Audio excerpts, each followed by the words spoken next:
Bon et mauvais petit déjeuner pendant le ramadan. Comment commencer son jeûne de manière saine? Le petit déjeuner du ramadan est l'un des repas les plus importants, car il réapprovisionne le corps en énergie et en nutriments après de longues heures de jeûne. Cependant, l'effet du petit déjeuner sur le corps varie en fonction du type d'aliment consommé. Il existe un petit déjeuner sain qui aide à restaurer l'énergie et une bonne digestion, et un petit déjeuner malsain qui peut conduire à la suralimentation, à la paresse et à des troubles digestifs. Alors, qu'est-ce qu'un bon petit déjeuner?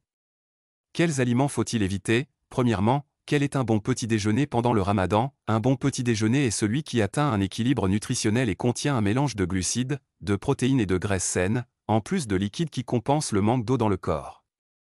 Les bonnes pratiques à suivre lors de la rupture du jeûne. 1. Commencer avec des dattes et de l'eau. Les dattes sont le choix idéal pour commencer votre repas d'iftar, pour plusieurs raisons. Il contient des sucres naturels qui sont rapidement absorbés, ce qui aide à augmenter le taux de sucre dans le sang après le jeûne. Riche en fibres, ce qui aide à améliorer la digestion. Une bonne source de minéraux tels que le potassium et le magnésium. Boire de l'eau est également essentiel pour remplacer les liquides perdus au cours de la journée, et il est préférable que ce soit de l'eau à température modérée et pas trop froide pour éviter les problèmes digestifs. 2. Prenez une soupe chaude. Il est préférable de manger de la soupe après les dattes et l'eau, car il aide à préparer l'estomac à recevoir de la nourriture.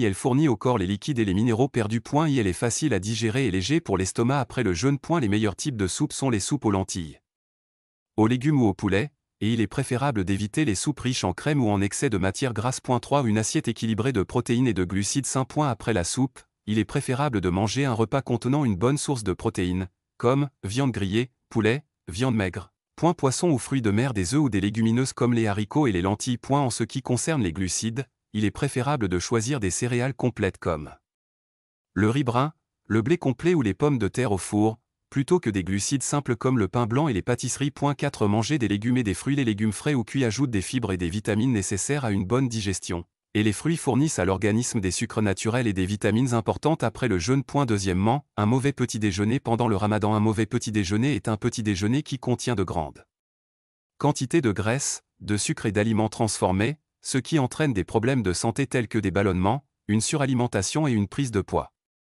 Les erreurs les plus courantes à éviter. 1. Commencer le petit déjeuner avec des boissons gazeuses ou des jus artificiels. Les boissons gazeuses provoquent des ballonnements et des indigestions car elles contiennent des gaz et des sucres artificiels. Les jus industriels sont riches en sucres ajoutés, ce qui provoque une augmentation soudaine de la glycémie, suivie d'une chute rapide qui provoque de la fatigue après une courte période. 2. Manger beaucoup d'aliments frits. Les aliments comme les samoussas frits, les frites et le poulet frit contiennent de grandes quantités de graisse saturée qui provoquent une lourdeur d'estomac et une digestion lente. L'excès de graisse entraîne une prise de poids et un taux de cholestérol élevé. 3. Manger beaucoup de sucreries immédiatement après le petit déjeuner. Les friandises traditionnelles telles que le baklava, le kunafa et le kataïef fourré au sucre sont riches en sucre et en matière grasse, ce qui peut entraîner des troubles de la glycémie et une prise de poids. Il est préférable de consommer des sucreries en quantité modérée et 2 heures après le petit déjeuner, et de les remplacer par des fruits ou des sucreries saines comme du yaourt au miel et aux noix. 4. Manger de grandes quantités de nourriture à la fois. Manger trop après le jeûne entraîne une indigestion et une léthargie,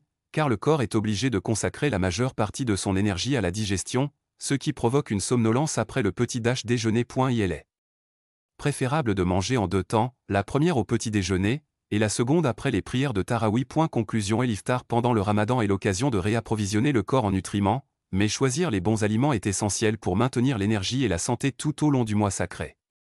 Un bon petit déjeuner est celui qui contient des sources naturelles d'énergie, des liquides adéquats et un équilibre de nutriments, tandis qu'un mauvais petit déjeuner est plein de graisses saturées, de sucre en excès et d'aliments transformés qui provoquent léthargie et prise de poids. Assurez-vous donc de choisir un petit déjeuner équilibré et sain pour profiter de votre jeûne et maintenir votre activité pendant le mois sacré.